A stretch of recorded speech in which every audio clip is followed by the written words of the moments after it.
Geoffrey here. In this video, I'm going to talk to you about an issue or question that I get a lot about stonewalling, which is that, is it a form of narcissism and is it a form of abuse? And should you see it that way? And be sure to stick around till the end, because the way you answer this question can really mean the difference between you reconciling your marriage and you breaking through that stonewalling and keeping yourself stuck in this terrible cycle of stonewalling basically until the end of your relationship.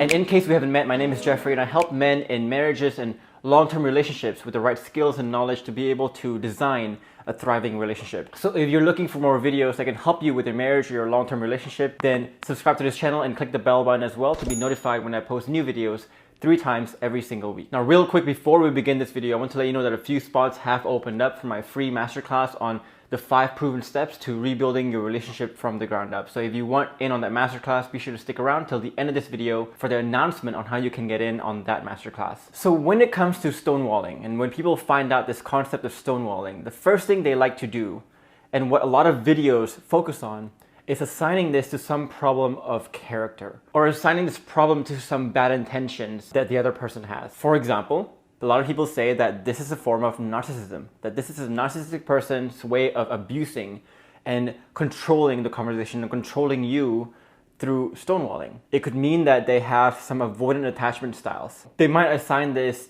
to some quiet smugness or some way to manipulate the conversation or to control the conversation in their own ways by shutting down whenever the conversation doesn't go in a particular direction that they want. These reasons that I stated here does make sense. Like, those are some reasons for the stonewalling behavior. It's not always the case, because again, we have to be careful about making this correlation equals causation error. So, stonewalling can be seen as narcissism, can be seen as abuse, can be seen as a way to manipulate or to control the conversation. But it can also be assigned to something else, which is what I call self-preservation. And I've discussed this in a previous video before, but even you have felt the need to stonewall, and you have probably inadvertently stonewalled your partner at some point or another. For example, if your partner is accusing you of something and misinterpreting your actions, for example, and you're pushed to a corner with these accusations, you might find the need to shut down and just stop talking to your partner, because you might think, you know what's the point of saying anything? I don't even know what to say, because whatever I say will be misconstrued or misinterpreted, and whatever I say doesn't seem to matter. Or perhaps sometimes the problem has gotten so complex. So if someone asks you, for example, what is wrong with your relationship? You might freeze for a second, you might even shut down for a second there, because you think, man, the problem has gotten so complex that I don't even know where to begin. So you just say, I don't know. I don't even know where to start. I don't want to talk about it. Maybe you had a difficult day at work and your wife asks you, hey, how was work? And you say, I don't really want to talk about it, or I don't know, whatever. And in these moments, when you're shutting down like this, it's not like you're trying to abuse your partner. It's not like you're a narcissist. Right? You're just shutting down for some self-preservation reasons as a defense mechanism because of some external factors that is causing you to feel that way. Now, am I saying that there are 0 cases where people stonewall out of bad intentions or out of narcissistic tendencies? No, I'm not saying that at all. I'm saying that there are narcissists, there are people with bad intentions, but in my experience, this is actually extremely rare. Very, very rare. Less than 1% of the cases are actually dealing with a person with a narcissistic tendencies or some person with bad intentions. So again, what is actually happening here? And I want you to give you a few different perspectives that you might not have thought of to explain why someone may be stonewalling, besides just this problem with character or problems with the other person having some bad intentions. And in my experience, when it comes to stonewalling, there are 4 core reasons why people stonewall. The first one here is the lack of trust. So this is when your partner does not believe, does not trust that saying anything to you will mean a difference, will make any difference. You will just say, for example, that you understand, that you've listened, that you're going to do something about it, but yet you make all these promises, but nothing happens. You don't do anything about it. Nothing changes. And if this keeps happening, then there's going to be a point in your partner's mind where she says, I've talked to him about this problem for so many times. What's the point of saying it one more time and repeating myself one more time? So if your partner feels this lack of trust in you or the relationship, that is going to cause her to shut down. That is going to cause her to say, I don't know, I don't want to talk about it, because she fundamentally does not trust that anything will change or anything will be different when she expresses that thing to you. The second core reason for stonewalling is the lack of safety. And this happens when your partner has tried to express to you her true feelings, her true thoughts multiple times, but you may be quick to get to the solutions, you may be quick to justify yourself, to correct her, to judge what she says, and so on. And here she's shutting down because she won't feel heard and she won't feel understood whenever she expresses herself. Instead, she feels like you're always correcting her. You're always telling her that whatever she feels is wrong, and so on. And as we'll talk about in the next video too, sometimes the way we shut our partners down and destroy his safety can be a very subconscious way. It can be a very subtle way of doing this. For example, if let's say your partner tells you that she doesn't love you anymore, right? This is her true feelings, expressing her true feelings, expressing what she really thinks about the whole situation right now. And what most people do, for example, is they justify right away to say, hey, no, I don't think you feel that way because here's why you don't feel that way. Or perhaps your partner tells you that you're too controlling, and then you will interject yourself and say, no, you misunderstood. Like, I wasn't controlling when I was trying to do this. I was really trying to do this. So the paradox here is that whenever our partner tells us something difficult to hear, like the fact that we're controlling, for example, we try to interject ourselves and justify ourselves and try to control what our partner is feeling and tell them that what you're feeling is wrong, you should feel this instead. So we're trying to convince her that we're not controlling by being controlling. And these are some examples of ways we can destroy safety, but in a very subconscious level. And the third reason why people shut down and stonewall is from the lack of ability. So like we said earlier, if the problem has gotten so complex, whether that's an external problem or internal to the relationship, that problem has gotten so complex that when you ask her, what is going wrong? Can you tell me more about it? She would go, I have no idea.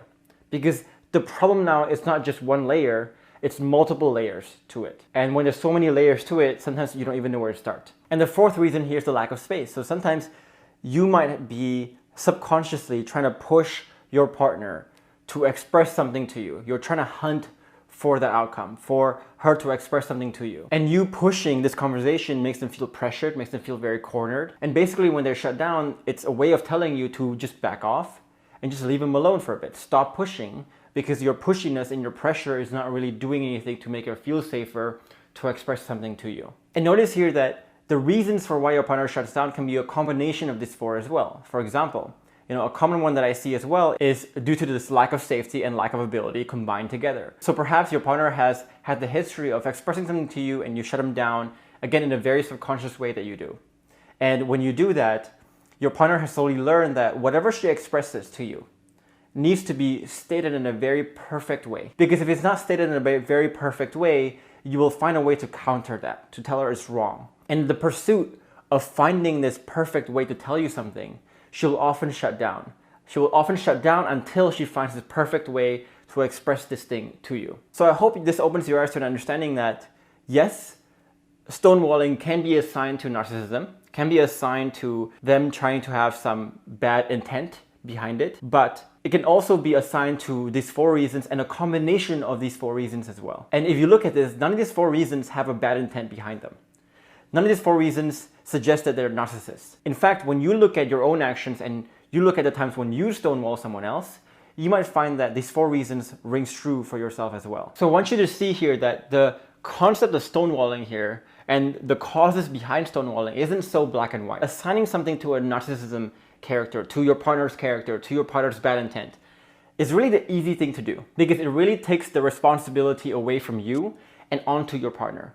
That the problem here is not with you, but with your partner. And it gives you certainty as to what is happening in the relationship as well, right? You might be confused about, why is my partner stonewalling? Oh, it's simple. I have the certainty because it's really her narcissism. It's really her character problem. It's really that she is trying to control the conversation. And this certainty feels good to you. But when you believe this is going to be the beginning of the end for your relationship. Because for one, it causes you to not take action, right? It doesn't inspire any action when you diagnose it this way. Because you might be thinking to yourself like, oh, if it's a narcissistic problem, if it's a character problem, or if it's a problem with bad intent, then I don't want to be in a position where I'm enabling that behavior. No way, I don't want to enable that behavior. Or you might think, for example, that, what's the point? What's the point of trying to change because that's just the way she is, or that's just the way he is? The thing with character issues is that character issues are very difficult to change.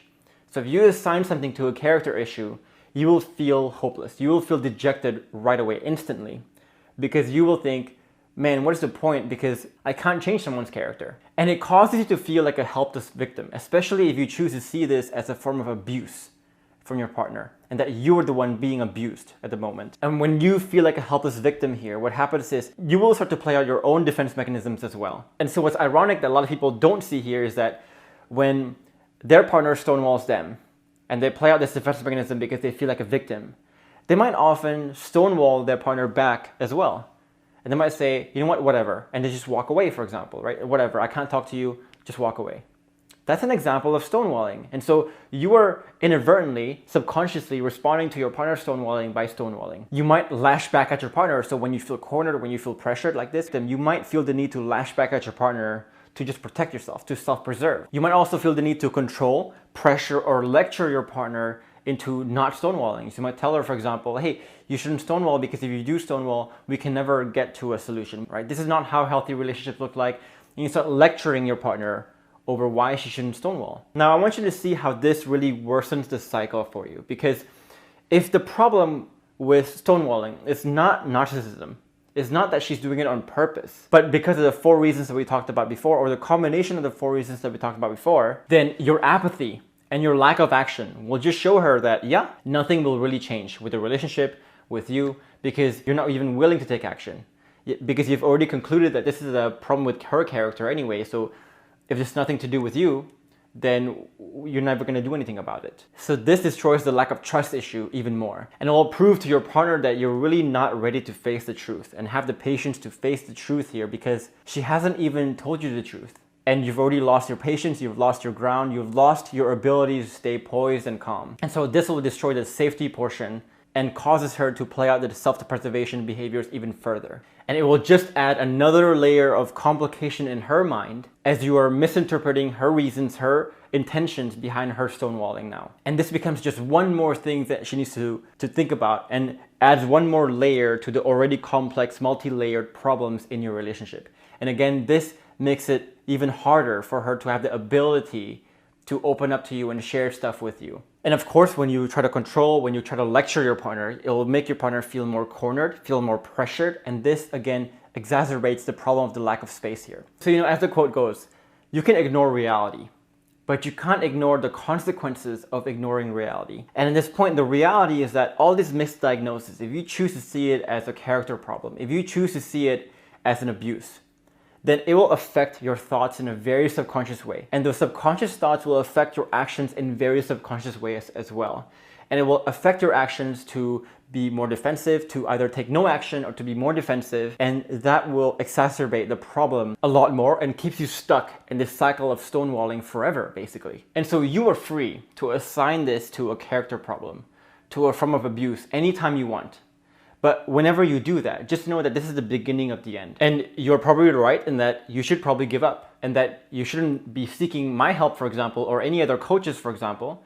You should be seeking the help of a divorce attorney at that point in time. Because really, if you choose to believe this, then it will affect your actions again in subconscious ways, and it will just go downhill from there. But if you want to try to fix your relationship and actually get to the bottom and break through stonewalling, then what you want to do is to shift your perspective to assigning this away from this as a character problem into this as just a defense mechanism, as a self-preservation mechanism. And this is a much more difficult thing to do, because now the responsibility comes back on you. Now there is something that you need to do, that you need to take action on.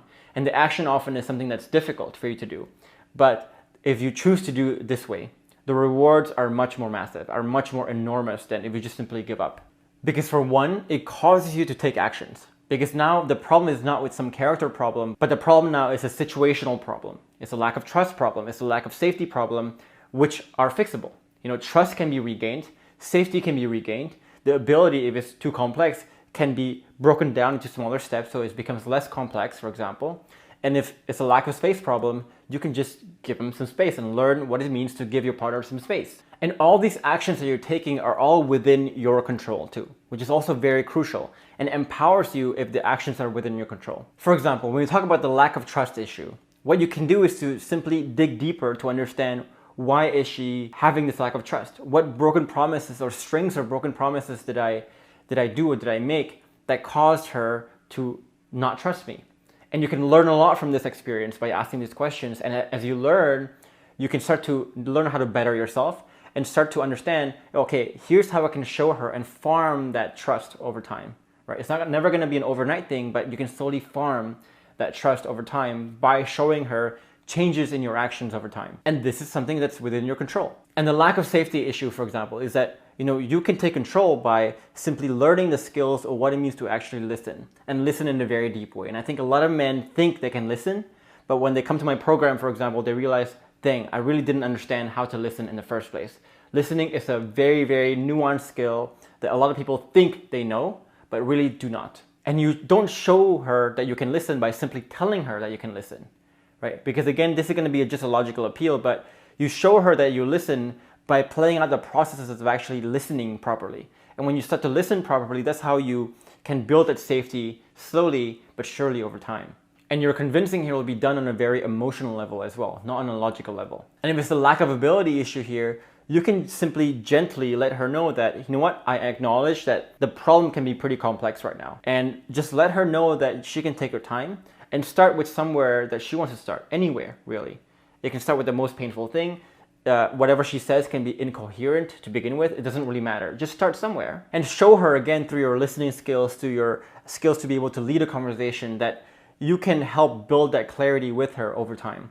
That she doesn't need to express to you this perfectly crafted sentence from the very beginning, that you can help her to build that clarity over time. And if it's a lack of space problem here, you can learn the skills to be able to retreat from the conversation, but retreat in a way where you are planting the right seeds. The right seeds of safety, the right seeds of trust as you're retreating. And this is how all my students get around to breaking through stonewalling, for example, or breaking through and dancing around other forms of resistance in the relationship. But again, in order for you to battle through this and learn the right skills and actually open your mind to learn the right skills, you have to be able to shift your perspective and assign this to something that's much more productive, much more healthy for you, and much more empowering for you as well. And most of the time, and I've worked with a lot of my students here, extremely rarely is someone stonewalling you because they're a narcissist, it's a form of abuse, or as a way to control the conversation, all this malintent that you are assigning it to. Extremely rarely are people doing it because of that. And most of the time, this is simply a self-preservation issue.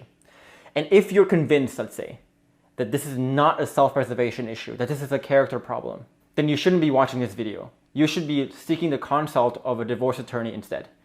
Because if you choose to believe that, if you're so convinced to believe that, and you are not open to any other ideas, then again, like we said, you're going to perpetuate very subconsciously this negative cycle that will doom you in your relationship. And even if, they eventually find out that this is a character issue, thinking in this way, thinking in a way that this is just a self-preservation problem, allows my students to learn the right skills and find the right answers to understanding, how do I actually effectively deal with stonewalling or other forms of resistance in the first place. And they learn some valuable skills because of this. Not only that, it forces them to gain the right mindset shifts and the right mindset skills to be able to stay poised and stay calm, even when their partner is stonewalling them. And this involves seeing stonewalling in a completely different paradigm, for example, and gaining the mental strength yourself to be able to stand, to know when to advance and when to retreat from a conversation, so you're not driving yourself insane trying to break through stonewalling in your own ways here.